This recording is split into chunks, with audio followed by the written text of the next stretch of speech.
Como chamam as aves que no livro Nosso Lar são citadas que limpam a energia e como isso acontece? Com vocês. Ibis. O nome delas é ibis. São aves que comem cobra. Só que, evidentemente, aqui não é ibis, né? Porque quando ele fala, nesse mesmo capítulo, acho que é o capítulo 42, acho que é o 42, ele fala de 3 animais no mesmo capítulo. Ele fala de um animal que puxava, que parecia um muar. Muar é o animal da família do burro, do jumento. Mas ele diz que era parecido. Ele fala de cachorro e ele fala desse animal, dessa ave que comia. Bom, animais do mundo espiritual. Caramba, como é essa história? Para poder saber sobre animais no mundo espiritual, tem que pegar a questão 600 de O Livro dos Espíritos. Porque ali eles apresentam como é que os espíritos são tratados. Eles são aproveitados imediatamente. O que é ser aproveitado, hein? Bom, ser aproveitado não significa que eles reencarnam. Aproveitado é porque eles são aproveitados. Existem 3 formas de se aproveitar os animais. Primeira, encarnando, pega e bota para reencarnar. Essa é uma forma muito típica. Desencarnou, bota para reencarnar. Não tem por que ficar no mundo espiritual, leva para a reencarnação. Segundo, eu aproveito no mundo espiritual para algumas coisas que eu acho que sejam interessantes que eles façam. Então, eles podem permanecer no mundo espiritual executando alguma atividade que facilita o processo de domesticação deles. Então, primeira, reencarne automático. Esse é o primeiro aproveitamento. Segundo, é aproveitando do mundo espiritual em alguma função. Terceiro, a terceira está no livro Evolução em Dois Mundos, quando fala que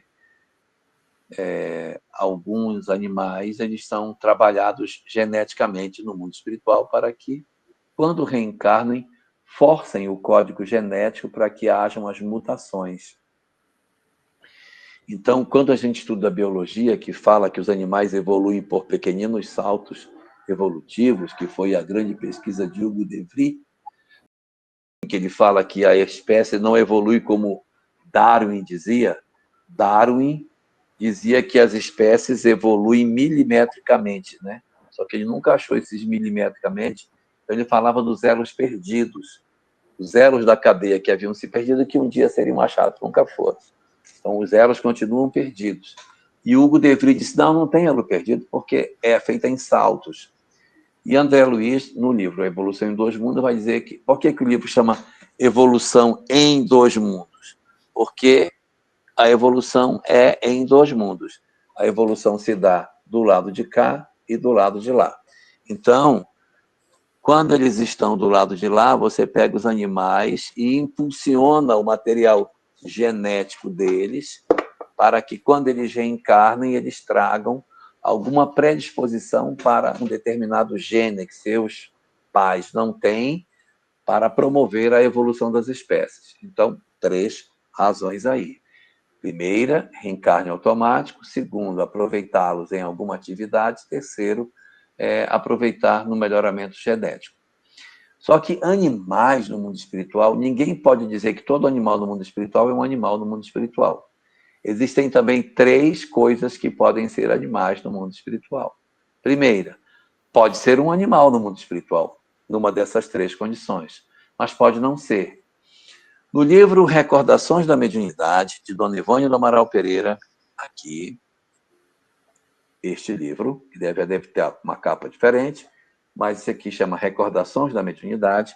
Lá no final da obra, ela fala de uma experiência que aconteceu quando ela esteve visitando um primo que sofria um processo obsessivo e na casa do primo, que havia sido construído sobre um sítio, vivia ainda naquele sítio o cara que viveu lá, um tal de Pedro, que ela chama de Pedrinho, o Pedro havia desencarnado e havia ficado ainda mantendo a sua presença naquele lugar. O Pedrinho, como ela chama, ele criava galinha nesse sítio. E as galinhas do Pedrinho não são animais. As galinhas do Pedrinho são criações mentais. Ele que eu estou procurando aqui, não estou achando. Ah, mas acredita em mim, é aqui nesse livro, no final dele. Recordações da Mediunidade. E o Pedrinho, ele criava galinha, ele criava ervilha, mas as ervilhas e as galinhas não eram reais. Era tudo fruto da mente dele. Não era uma galinha de verdade. Não era um princípio espiritual que estava no mundo espiritual vivendo. Não era. Era a forma pensamento do Pedro, que mesmo ele sendo um espírito ignorante, ele plasmava inconscientemente aquelas formas que se mexiam, ciscavam, faziam todo o comportamento típico que uma galinha possui. Então, isso acontecia nesse livro. Segunda situação. Terceira situação. Pode não ser um animal no mundo espiritual, pode também não ser uma forma pensamento. Pode ser um ser humano que, por algum motivo, sofreu um processo de hipnose e se animalizou de volta. Ele está sob um comando hipnótico, e o comando hipnótico faz com que ele se apresente com uma forma animalesca. Aqui neste livro, chamado Libertação, nós temos um caso desse tipo no capítulo 7, em que Gregório, que é um dos personagens centrais aqui da trama, ele hipnotiza uma mulher e ela assume a postura de uma loba. Ele a induz a pensar que ela era uma loba, aí ela fica com a característica de loba. Né? O perispírito, então, ele é mutável com o pensamento, com aquilo que se crê que é. Isso. Então, ele pode mudar de forma. Então, como ele diz para ela assim, você é uma loba, você é uma loba. E ela está tão apavorada que ela absorve isso e ela toma o formato de uma loba. Então, animais no mundo espiritual podem ter 3 funções. Podem ser aproveitados de 3 maneiras, reencarnando, servindo ou sendo aproveitados em melhoria genética. Mas aquilo que se apresenta como animal pode ter 3 situações. Pode ser um animal, pode ser uma forma de pensamento, ou pode ser um ser humano hipnotizado. Ainda estou procurando o Pedrinho aqui, não estou achando. Ó. Opa, acho que eu achei. Achei! Capítulo 8, Complexos Psíquicos.